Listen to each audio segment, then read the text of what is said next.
From Hebrews 12, let us run with perseverance the race marked out for us, fixing our eyes on Jesus, the pioneer and perfecter of faith. For the joy that was set before him, he endured the cross, scorning its shame, and sat down at the right hand of God. And from Mark 8, 34 and 35, then Jesus called the crowd to him along with his disciples and said, whoever wants to be my disciple must deny themselves and take up their cross and follow me.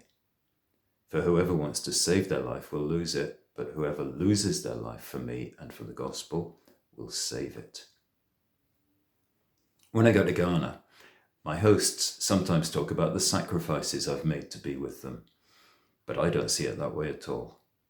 True, there are costs in terms of money, time, and energy, but it's all worth it for the joy of being with them and the hope that I can do something that will help build up the church there.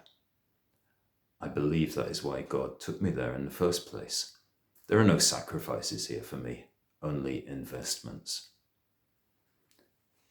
Today is Good Friday, when Jesus made the greatest sacrifice of all, out of all proportion to anything that I or anyone can give.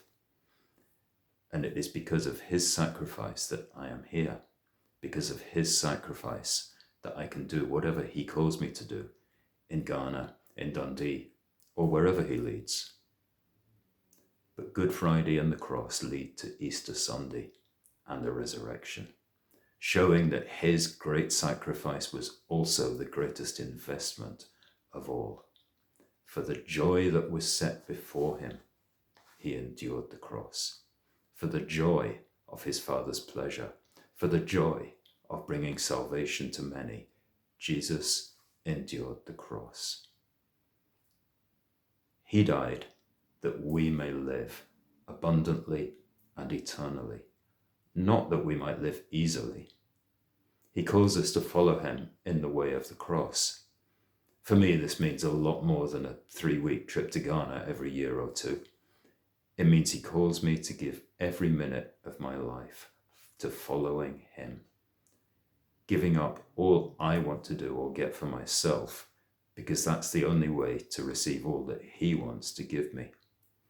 Giving up my life, which will end and be forgotten, because that is the only way to receive his life, which will never end. Because he died, we can die to self. And then because he rose, we will rise to new life and say with Paul in Galatians, I have been crucified with Christ, and I no longer live, but Christ lives in me.